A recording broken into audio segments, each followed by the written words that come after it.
Cinta bagi kakiku, terang bagi jalanku.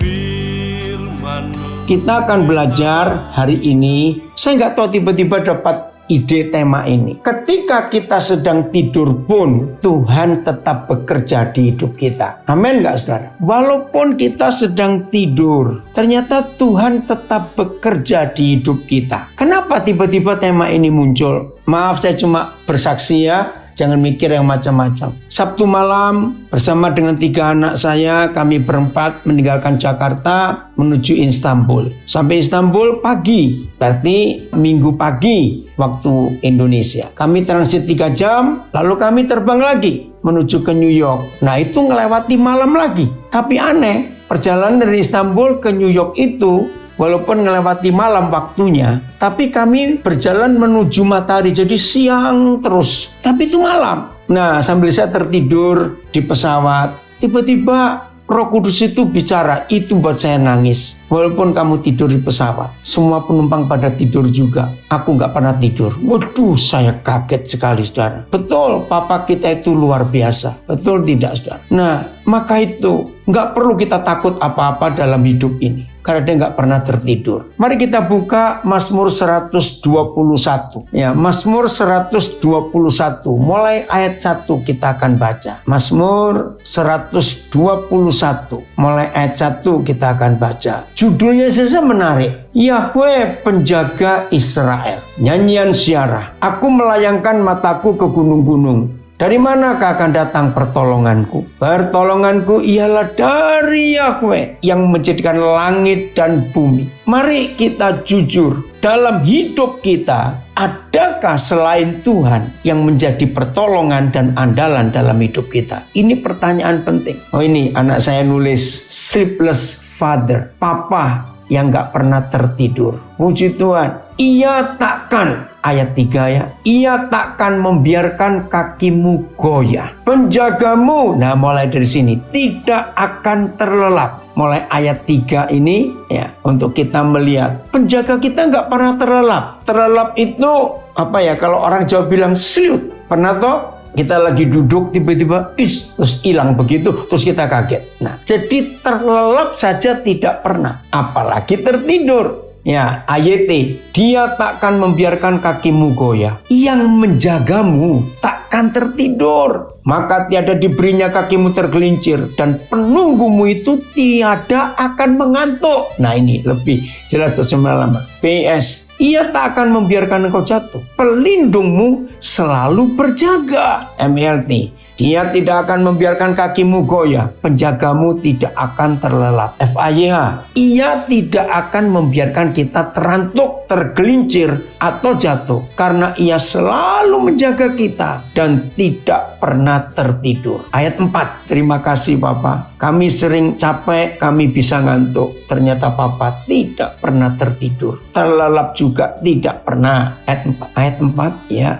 Sesungguhnya tidak terlelap dan tidak tertidur penjaga Israel. Sebenarnya dia yang menjaga Israel takkan terkantuk ataupun tertidur. Bahwasanya tiada mengantuk dan tiada pula tertidurlah penunggu Israel itu. Sesungguhnya pelindung Israel itu tidak pernah mengantuk atau tertidur. Lihatlah, tidak akan terlelap ataupun tertidur penjaga Israel. Sehebat itu penjaga kita. Amin. Betul, cuma Tuhan saja pelindung andalan kami. Betul saudara, tidak ada yang lain. Tetapi jangan pernah ketakutan. Berjaga-jaga harus, tapi ketakutan tidak boleh. Kita boleh berjaga-jaga dengan pembersih tangan terhadap kuman. Kemana-mana bawa semprotan. Maaf. Tapi kalau orang itu ketakutan, saya tidak mengancam atau nakut-nakuti. Justru virus itu gampang bekerja bagi orang yang ketakutan. Coba dengarkan ini baik-baik. Penjaga kita nggak pernah tertidur. Dalam pesawat diperingatkan terus setiap 4 jam harus ganti masker, dan di pesawat disediakan. Karena perjalanan dari Indonesia Istanbul itu lebih dari 10 jam, diganti 2 kali atau 3 kali. Dari Sambul ke Amerika, lebih panjang lagi, diganti tiap 4 jam, diperingatkan. Ya sudah, kami harus nuruti. Tapi ingat, penjaga kita yang tidak pernah terlelap ataupun tertidur, itu yang kita imani dalam hidup ini. FAYH ayat 4. Puji Tuhan untuk semua penyertaan Tuhan atas kehidupan kita. Saudara bisa dengar 5 pelajaran khotbah. Cari di sosial media. Ada begitu banyak khotbah dari banyak pendeta. Maka itu gunakan kesempatan. Sambil menunggu bulan September tahun yang lalu, tiba-tiba dia bilang, "Pak, saya menemukan satu istilah." Apa itu? COVID-19 Academy. Wih, keren betul. Akademi COVID-19. Betul, saudara. Nikmati. Jadi jangan takut. Apalagi ketakutan. Keren nggak, saudara, kalau kita bisa melihat ini positif. Oke ya, jadi nggak boleh ketakutan. Oh, saya tadi belum baca FAYH ya. Ayat yang keempat. Belum selesai. Apa yang Papa katakan kepada kita? Belum selesai. Ayat 5. Terima kasih Tuhan. Yahwehlah penjagamu. Yahwehlah naunganmu di sebelah tangan kananmu. Berarti Papa kita ada di sebelah kanan kita. Dan tangan kirinya peluk kita. Yahwehlah penjagamu. Yahweh adalah naunganmu di sebelah kananmu. Bahwa Yahweh itu penunggumu. Dan Yahweh pun naungmu pada tanganmu kanan. PS. Yahweh akan menjaga engkau, ia di sampingmu untuk melindungi engkau. MLT. Yahwehlah adalah penjagamu. Yahwehlah adalah pelindung pada tangan kananmu. FAYH. Okay. Yahweh adalah pemeliharamu. Yahweh adalah naunganmu di tangan kananmu. Mau takut apa? Asal kita betul-betul mempercayai Dia. Maka itu tema yang kita pelajari hari ini. Sekalipun kita sedang tertidur atau sedang tidur, Papa kita tetap bekerja menjaga kita. Hussein, terima kasih. Ini anak saya Hussein, ya. Saya ketemu dia tahun 97 kok nggak salah. Waktu itu dia masih jadi sopir taksi. Malam itu, ini kesaksian sedikitnya yang di Facebook. Ya, seneng nak Papa, karena kamu jarang muncul, kali ini muncul. Hari itu dengan istri saya, dengan beberapa anak saya, kami lagi pelayanan di Kota Biak di Papua. Ternyata sampai malam ibadahnya. Nah, waktu itu di Kota Biak jam 9 malam sudah nggak ada kendaraan umum. Nah, saya kuat jalan kaki, tapi ada istri saya, ada berapa ibu yang bawa anak juga, nggak mungkin jalan kaki. Lalu salah seorang tim kami, Pak Pendeta Arwam, saya bilang coba cari mobil, kalau nggak ada charter nggak apa-apa lah, saya bilang begitu. Akhirnya dapat. Nah, yang bawa angkot ini Hussein ini, dari namanya jelas dia bukan Kristen. Saya sudah baptis dia sudah percaya Tuhan Yesus, saya nggak mau ganti namanya. Oh, itu orangnya ada di situ. Hussein, kamu atau muncul di situ Hussein? Itu yang di zoom kelihatannya. Nah, begitu saya tanya berapa antar kami, maaf ya Hussein, Papa cuma ingetin dulu. Mahal juga. Ya udahlah, karena sudah malam juga. Begitu saya naik angkotnya, saya duduk sebelah dia, Roh Kudus bilang, anak kok sopir ini begini-begini. Saudara, itu kesaksian yang luar biasa. Nah, besok paginya saya tuh mesti ke satu kampung di luar Kota Biak. Nah, kesempatan ini saya bilang, Hussein, Bapak nggak bayar dulu ya. Maksudnya besok kamu jemput Bapak jam 5, karena saya harus sampai ke tempat itu jam 6. Oh ya, jadi Bapak bayarnya besok saja. Saya sengaja supaya besok ketemu. Maaf ya Hussein, saya bilang kalau dibayar sekarang, besok nggak mungkin datang dia. Jangan marah Hussein ya. Akhirnya datang jam 5 dia. Nah, begitu saya ngantar, saya mulai cerita tentang keselamatan, tentang hidup dan semuanya. Nah, siangnya saya perlu taksi lagi. Ya, mungkin orang berkata ini pendeta bandel betul. Saya bilang, Hussein, nggak bayar dulu ya. Nanti siang jemput lagi. Jam sekian, saya bilang begitu. Supaya saya bisa cerita tentang Tuhan Yesus. Nah, sambil menunggu siang, saya itu mau cukur ya di Kota Biak. Nah, waktu itu saya belum tahu cukur di mana. Nah, salah seorang anak saya, ada, saya kemarin cukur di salon itu. Oh ya udah, akhirnya saya diantar saudara ke salon itu. Saudara tahu nggak? Begitu saya dicuci rambut, yang nyuci itu namanya Ita. Dia bilang begini, oh ini Pak Pendeta Daniel. Lah, kamu kok tahu? Saya kan kaget. Iya, kan tadi pagi Bapak diantar Hussein. Loh, kamu kok kenal Hussein? Yaitu calon suami saya. Bayangin saudara. ajaib Tuhan, kok bisa nyambungnya ke situ. Nah, Ita ini sudah percaya Tuhan Yesus. Nah, dia pengen supaya calonnya pun percaya Tuhan Yesus. Saudara bayangkan, ada berapa sopir taksi di Biak angkot, ada berapa salon di Biak, memang gak banyak. Tapi lihat cara Tuhan bekerja itu buat saya kagum. Selesai dicukur, saya bilang, Ita, ayo kita berdoa. Nanti siang Husin akan jemput Bapak lagi. Tangkap lagi sudah. Hari itu Tuhan tangkap dia betul-betul. Sampai dia dibaptis, waktu menikah, saya memberkati pernikahan mereka. Ya, walaupun Ita meninggal karena kena kanker. Husin, terima kasih kamu ada. Itu ada saudara-saudaramu yang nayangkan kamu di Facebookmu. Ya, ini cerita. Bagaimana kalau Tuhan bekerja menyelamatkan orang itu. Jadi setelah 3 kali ngantar, baru bayar. Terima kasih Tuhan untuk menyelamatkan orang dengan berbagai macam cara. Oke, saya lanjut. Kalau kita sudah membaca 5 ayat ini dari Mazmur 121, saya beri pertanyaan, tapi jangan ada yang tertuduh. Pertanyaannya adalah, apa saudara masih takut dalam hidup ini? Apa saudara masih meragukan Papa kita yang luar biasa itu? Setelah kita tahu Papa kita sehebat itu, lalu kita masih meragukan betapa keterlaluan ini. Maka itu saudara, mari kita jujur pada diri kita sendiri. Buat saudara, maafkan kalau saya nggak berkata buat kita, maaf ya. Buat saudara, Papa di surga itu saudara gambarkan seperti apa? Setelah kita baca 5 ayat ini, sungguh setelah saya tahu firman ini, tidak ada satupun keraguan dalam hidup saya untuk mempercayai dia. Dan itu saya alami. Maaf, saya cuma cerita. Hari ini saya tiba di Amerika berempat dengan 3 anak saya. Hampir semua orang yang ketemu saya sejak pagi, baik ketemu langsung maupun lewat telepon, pertanyaannya sama sampai tadi ini.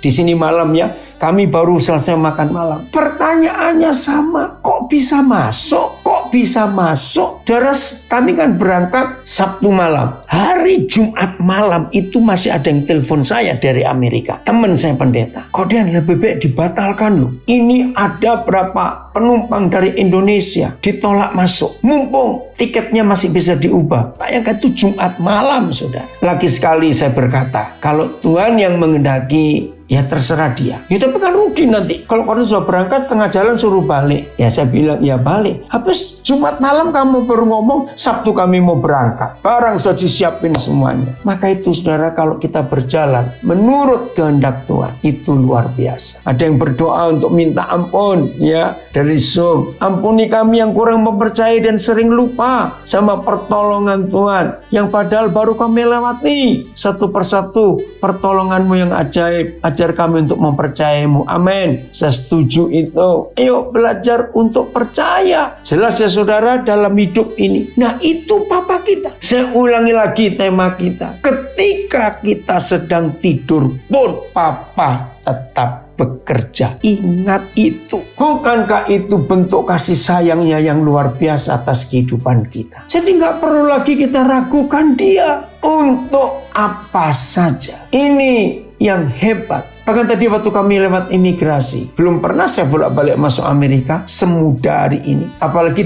kami berempat, 1 orang itu belum pernah ke Amerika. Ternyata pertanyaannya cuma 2. Dan juga belum pernah kami masuk Amerika yang bukan satu keluarga, itu nggak boleh bareng untuk ketemu satu petugas imigrasi. Nah, tadi ini kami lagi antri, petugas tanya, kamu keluarga? Bukan, tapi kamu satu tim. Oke, bareng aja. Paspor kami diminta 4-4-nya, yang ditanya cuma saya. Cuma 2 pertanyaan. Kamu mau kemana? Saya sebut nama kotanya. Ngapain? Saya bilang kunjungan. Udah cuma 2 itu langsung stempel.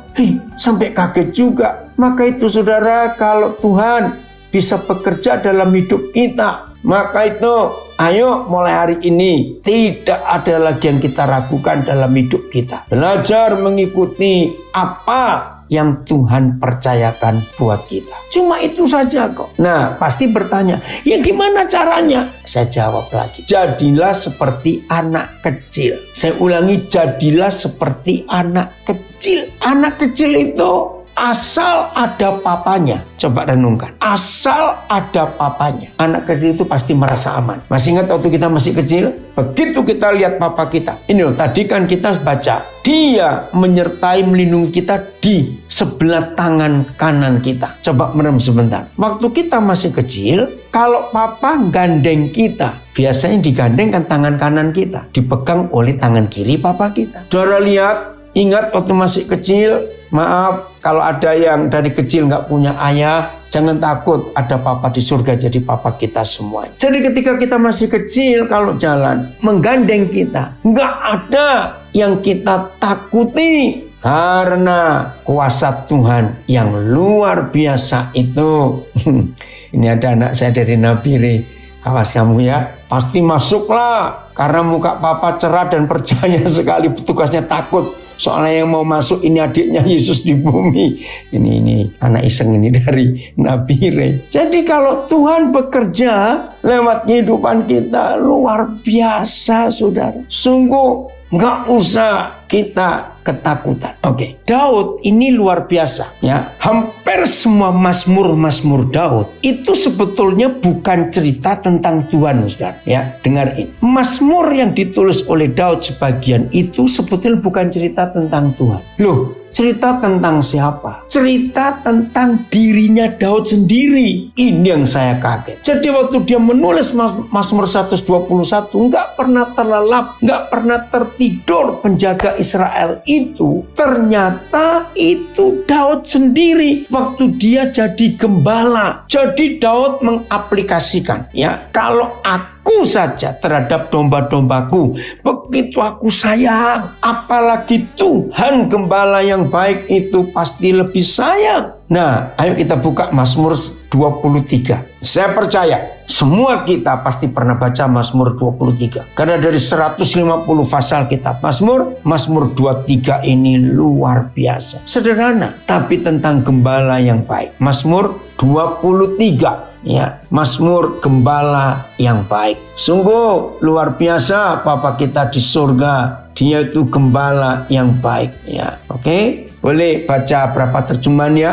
Oh, ini seru sekali. Baik, Mazmur Daud. Yahweh adalah gembalaku, takkan kekurangan aku. Saya akan uraikan per ayatnya, saudara. Takkan kekurangan aku. Coba lihat berapa terjemahan yang lain. Nyanyian Daud. Yahweh adalah gembalaku, aku tidak kekurangan apapun. Terjemahan Lama, maka tiada aku akan kekurangan suatu pun. PS, Yahweh bagaikan seorang gembala bagiku, aku tidak kekurangan. Ya, aku takkan kekurangan. Nah, begini Daud begitu sayang kepada domba-dombanya. Dia nggak akan membiarkan domba-dombanya kelaparan, kekurangan, tidak. Gembala yang baik di zaman itu, saudara, begitu sore domba-domba sudah masuk kandang, itu gembala nggak boleh istirahat. Lalu ngapain? Begitu kandang sudah dikunci, gembala keluar lagi mencari padang rumput buat besok, ya. Ingat, Israel itu daerah tandus, padang rumput tidak sebanyak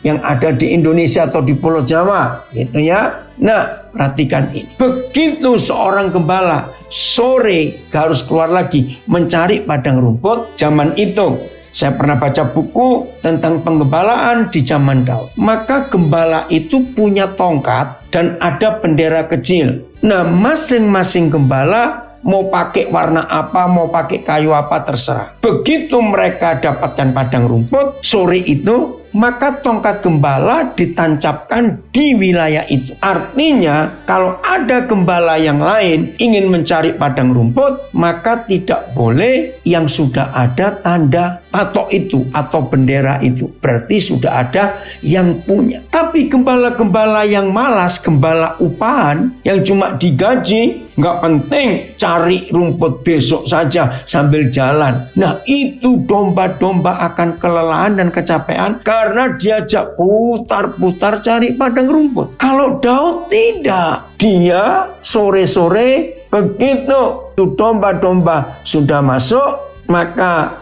gembala keluar cari padang rumput. Nah itu Daud. Maka pagi-pagi dia buka kandang dan bawa keluar kambing domba. Sudah nggak perlu keliling-keliling, langsung ke tempat yang kemarin sore dia sudah dapat ada patok itu. Bisa ngerti nggak ini? Maka itu domba-domba yang digembalakan Daud tidak pernah kekurangan. Sebab gembalanya begitu baik, pagi-pagi sudah langsung ada makanan. Ayat 2. Maka itu nggak perlu takut kalau gembalanya adalah Tuhan Yesus. Ayat 2. Ia membaringkan aku di padang yang berumput hijau. Ia membimbing aku ke air yang tenang. Wih, ini luar biasa. Saudara begini, karena padang rumput di zaman Daud itu susah, ya, karena Israel itu tanahnya tandus, sebagian besar juga padang pasir. Tapi gembala-gembala yang lain beda dengan Daud. Jadi kambing-kambing domba yang digembalakan Daud itu langsung aman, sebab Daud pasti menunjukkan padang rumput yang hijau. Dibaringkannya. Itu bukan seperti seorang ibu yang membaringkan anaknya, bukan, di padang yang berumput hijau, jadi segar terus membimbing aku ke air yang tenang. Kenapa? Saudara, karena Israel itu tanahnya berbukit bergunung. Jadi sungai itu pasti deras airnya karena padang gunung lembah. Nah, domba-domba akan takut kalau diajak minum ke sungai yang airnya deras sekali. Nah, gembala Daud kalau jadi gembala luar biasa. Domba-domba suruh minggir dulu ke tepi. Lalu Daud itu buat bendungan kecil di pinggir sungai dengan batu-batu besar. Sehingga air yang dari atas itu nggak deras. Karena dibendung oleh Daud dengan batu-batu. Itu yang dikatakan ayat 2. Ia membimbingku ke air yang tenang. Kenapa tenang? Karena dibendung. Sehingga airnya nggak deras. Maka domba-domba nggak takut untuk nyemplung masuk ke air. Karena pasti nggak akan hanyut. Bayangkan. Maka itu saya katakan tadi. Ini bukan tentang Tuhan Yesus, Yahweh Israel yang dia nyanyikan. Tidak. Itu bicara tentang hidup Daud sendiri. Yang begitu sayang kepada domba-dombanya. Hebat sekali Tuhan kita. Jadi mau takut apa? Airnya tenang, rumputnya hijau, dan tidak akan kekurangan. Ayat 3. Terima kasih Bapa, Engkau baik. Ampuni kami kalau masih ada di antara kami yang ragu-ragu. Ia menyegarkan jiwaku. Nah, saya mau uraikan ini. Ketika jiwa itu tenang, jiwa itu peace, ada damai, maka hormon endorfin yang dari pusat saraf kita ini muncul. Nah, maka itu jiwa kita tenang. Jiwa yang tenang, jiwa yang gak stres, jiwa yang gak ketakutan, jiwa yang tidak gelisah. Wih, ayat 3 ini obat yang luar biasa, saudara. Maka itu tidurlah. Karena waktu kita tidur pun Papa tetap bekerja. Itu yang luar biasa. Papa akan uraikan per kalimat. 1, begitu kita nggak akan kekurangan karena gembala kita sangat baik, menyediakan rumput hijau, air yang tenang, jiwaku disegarkan. Ayat dia memulihkan jiwaku. Cuma lama disegarkannya jiwaku. PS, ia memberi aku kekuatan baru. MLT, dia menyegarkan jiwaku. FIA bunyi apa? Jadi Tuhan itu menyegarkan jiwa kita. Segar terus. Maaf ini. Tadi ada berapa komen yang saya baca. Maaf ya. Komennya rata-rata sama. Wih, ngelihat wajah saya segar sekali. Saudara, ini yang saya alami. Padahal saya 2 malam belum tidur. Sabtu malam perjalanan nggak tidur ya di pesawat. Minggu malam juga belum tidur. Senin pagi sudah waktu Indonesia. Jiwa ini tetap segar karena dia gembala yang baik. Ayo nikmati. Maka itu tiap kali ada yang saya kenal dinyatakan COVID, langsung saya telepon atau saya pakai pesan suara atau saya nulis. Ayo semangat, ayo bangkit. Karena ada Tuhan yang luar biasa dalam hidup ini. Saudara, jangan karena saking takutnya sehingga semua pil dikasih orang diminum. Kayak orang makan kacang aja ini. Orang makan vitamin. Karena saking takutnya. Jangan. Yang kedua, ia menuntun aku di jalan yang benar. Kenapa? Karena setan menuntun kita di jalan yang tidak benar. Tapi gembala kita yang baik menuntun di jalan yang benar. Nah, begitulah Daud. Daud itu tahu daerah mana yang bahaya untuk kambing domba berjalan. Terlalu terjal ada curam, domba-domba bisa tergelincir. Yang kedua, Daud tahu dari mana, daerah mana ada binatang buas atau perampok. Daud tahu. Maka itu sebagai gembala, dia menuntun domba-dombanya di jalan yang benar. Oleh karena namanya. Siapa nama Papa kita? Yahweh Tuhan. Jadi namanya itu berkuasa. Puji Tuhan. Ya, dia memulihkan jiwaku. Dia menuntun aku di jalan-jalan kebenaran. Oleh karena namanya. Ayat 4. Kita akan menikmati ini. Ayat 4. Apalagi yang Daud lakukan. Asal hidup kita bersih secara roh, secara jiwa, secara fisik, virus itu nggak akan nempel. Nah, saya sering berkata, betapa hebatnya kalau semua kita yang sudah percaya Tuhan Yesus, karena ditebus oleh darah Yesus, kita ini punya virus Injil. Saudara percaya nggak virus Injil karena kuasa darah Yesus di hidup kita? Itu lebih kuat cara kerjanya. Virus Injil dalam hidup kita itu lebih kuat. Katakan amin. Walaupun kita tetap harus berjaga-jaga. Oke? Sekalipun, nah ini loh diulangi. Aku berjalan dalam lembah kekelaman. AYT. Walaupun aku berjalan melewati lembah bayang-bayang kematian, aku takkan takut bahaya. Terjemahan lama. Jikalau aku berjalan dalam lembah bayang-bayang maut, the valley of death. Itu bahasa Inggrisnya. Lembah kematian. Tiada juga aku takut bahaya. BS, meskipun aku melalui lembah yang gelap, aku tidak takut bahaya. Sebab Engkau menemani aku. Amin. MLT, sekalipun aku berjalan dalam lembah bayang-bayang maut, aku tidak takut bahaya. Karena Engkau besertaku. Tuhan, kalau masih ada di antara kami yang ketakutan karena COVID ini makin menggila, hari ini kami bertobat Tuhan. Engkau gembala yang baik. Perlindungan-Mu nyata untuk kami. Terima kasih. Amin. Virus Injil ada dalam tubuh kita, dalam hidupku. Betul. Sudah dikalahkan sejak Tuhan Yesus bangkit. Tapi tetap harus berjaga-jaga dan hati-hati. Tapi nggak boleh ketakutan. Jadi sekalipun, apalagi ada berita kemarin, saya langsung balas kepada beberapa saudara. Dinyatakan Indonesia pusat COVID dunia. Ngawur aja itu. Siapa yang bilang? Ini salah satu anak saya ngitung.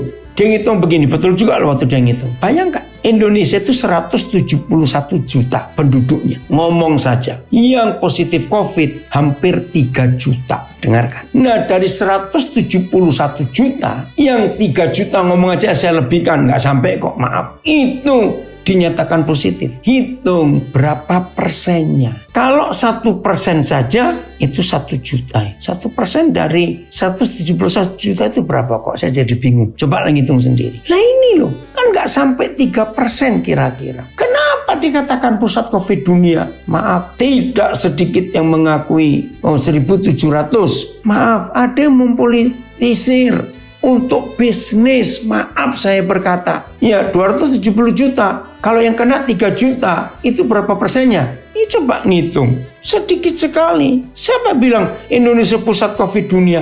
Ngawur saja. Maka itu saudara, lebih baik dengarkan firman Tuhan. Katakan amin. Dengar saja firman Tuhan. Maka itu kalau kita hidup di dalam kebenaran ini, aduh, ya ini ada yang komen di Instagram saya. Iya betul, saya lebih mengerti firman kalau saya berpikir seperti anak kecil. Betul, jangan berpikir teologi. Kalau saya berpikir pakai logika teolog, firman Tuhan jadi sulit.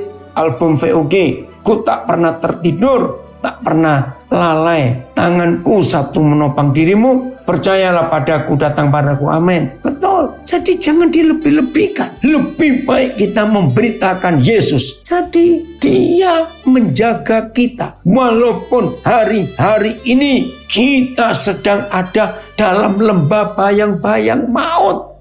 Memang menakutkan. Tapi di atas semuanya itu, ayo kita percaya. Ya, ingat loh.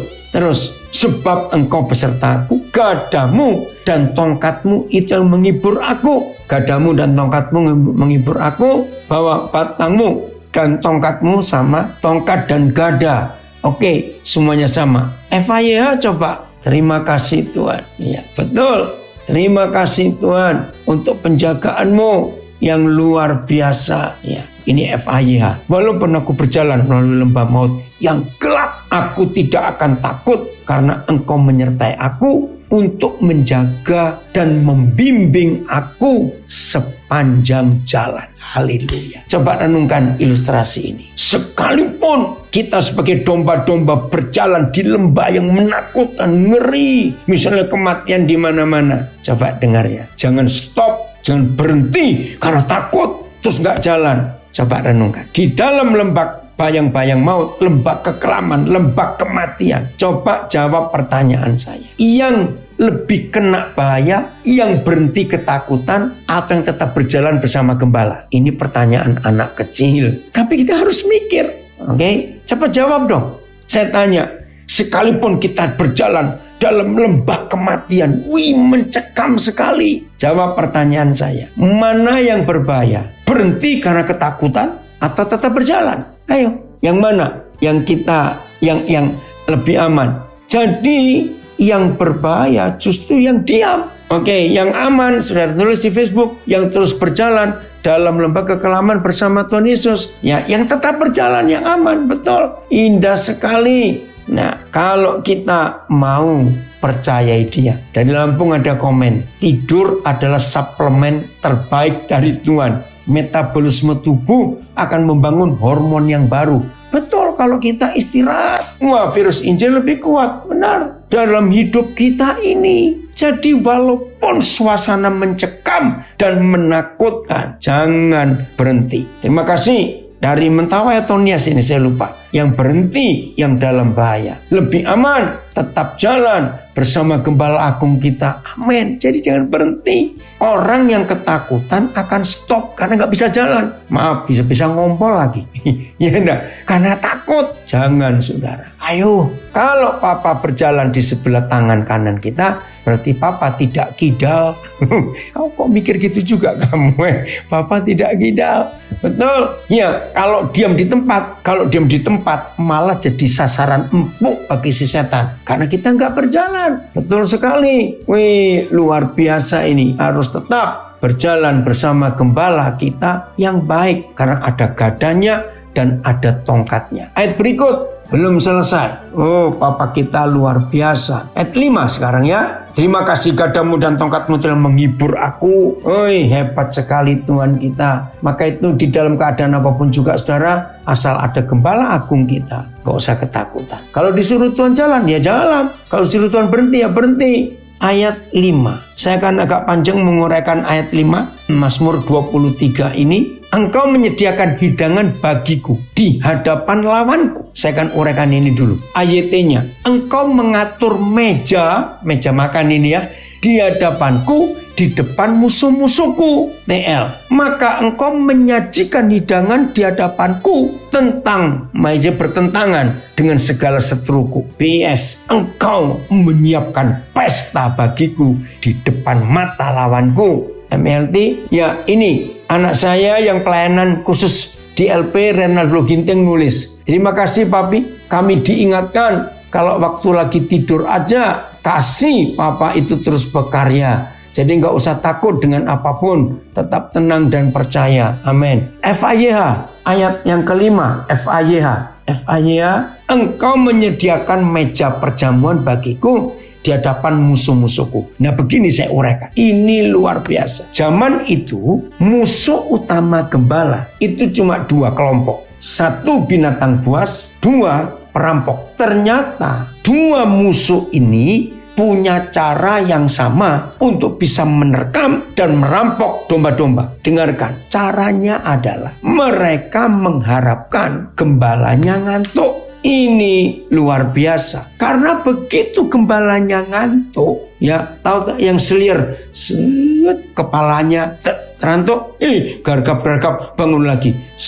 Nah begitu para perampok dan binatang buas memperhatikan gembala sudah 4-5 kali cekluk gitu, ngerti ya? Saya harap saudara ngerti. Dan ceklukan kelima kali, kepala gembala enggak terangkat, tetap tertunduk. itu kesempatan. Mereka menyerbu, menerkam kawanan domba. Begitu mereka diserbu, domba-domba berteriak, baru gembalanya kebangun. Terlambat, hebatnya. Nah, Daud tidak. Maka itu di antara para perampok dan binatang buas ada sebuah persetujuan. Begini, saya sama mereka ya, ini seru saudara, saya senang kalau menguraikan ayat 5 ini. Jadi di antara para gembala dan para binatang buas itu punya persetujuan. Hei, kalau kamu mau menyerang domba-domba, tapi jadi gembala itu Daud, mereka saling ngomong, jangan nungguin Daud tertidur. Anak itu kalau jadi gembala nggak pernah ngantuk, apalagi nggak pernah tidur. Bisa-bisa kita yang ketiduran karena nungguin dia nggak tidur-tidur. Berarti nggak istilah itu, saudara. Maka itu ketika para domba yang digembalakan Daud sedang lahap merumput pesta, lawan-lawan mereka ngawasi dari jauh dengan marah. Ini Daud kok nggak tidur-tidur ya, Daud kok nggak ngantuk-ngantuk. Maka itu domba-domba bisa berkata, terima kasih Gembala Agung, engkau menyediakan pesta bagi kami di depan mata lawan kami yang kelaparan ingin menerkam kami, tapi mereka tidak pernah bisa sebab Daud yang jadi gembala nggak pernah tertidur. Saudara bisa bayangkan hubungan Mazmur 121 dengan Mazmur 23 ayat 5, pemahaman lainnya. Don't give the enemy a seat on your table. Ini istilah bahasa Inggris. Jangan biarkan musuhmu duduk di sampingmu di meja makan. Ya bodoh benar ngajak musuh duduk di meja makan. Wow, Tuhan Yesus dahsyat. Betul. Oh, ini yang dari Lampung. Seperti Koden, nggak ngantuk, nggak jet lag. Memang hampir saya nggak pernah jet lag. Ya, ini ada yang ingat lagu sekolah minggu. Ingat lagu sekolah minggu. Jalan serta Yesus, jalan sertanya setiap hari. Betul. Ya, Tuhan Yesus itu luar biasa. Makanlah yang lahap. Justru kalau saudara nggak suka makan, lebih gampang kena penyakit. Tapi jangan banyak-banyak, kebanyakan makan ya. Ingat itu. Yang cukup saja. Jadi ini zaman Tuhan untuk kita, janji Tuhan yang luar biasa. Betul, ada lagu dari Don Moen, bila Tuhan tak besertaku, ku tak mau berjalan. Benar, tapi nggak usah takut, Yesus gembala kita. Lanjut, ayat 5 belum selesai. Terima kasih Papa, engkau sungguh baik. Jadi kalau kita tertidur, Papa kita tetap berjaga-jaga. Engkau mengurapi kepalaku dengan minyak, pialaku penuh melimpah. Ya, ayat, engkau mengatur meja di hadapanku, di depan musuh-musuhku. Engkau mengurapi kepalaku dengan minyak, pialaku berlimpah-limpah. Membumbungkan pialaku, engkau menyuguhi aku minuman lezat berlimpah-limpah. Ya, jadi sudah makan di depan musuh-musuh, kita diurapi, artinya kepala kita nggak panas. Sekarang itu panas. Jadi gembala, yaitu Daud, itu membawa minyak zaitun. Tujuannya supaya kepala domba-dombanya gak kepanasan, karena panas terik. Betul, kalau diberi minyak zaitun gak akan tersengat matahari. Nah, begitu pula minumannya melimpah, dijagai Tuhan luar biasa. Ayat terakhir, ayat 6, ini kebaikan Tuhan atas kita. Ayat 6, ayat yang terakhir, ya, kebajikan dan kemurahan belaka. Nah, saya ini suka kata belaka ini. Artinya cuma itu, nggak ada yang lain. Sesungguhnya kebaikan dan kasih setiamu akan mengikuti aku pada segala masa. Ya, aku tahu bahwa engkau baik kepadaku dan selalu mengasihi aku, maka aku boleh diam di rumahmu selama hidupku. Jadi hidup ini aman, saudara, karena dia gembala. Ingat, bagaimanapun dia gembala yang baik. Boleh FYI, tapi dengar baik-baik. Dia gembala yang baik, kita nggak meragukan. Tapi ingat, kalau domba-dombanya nggak baik, ngerti nggak kalimat ini?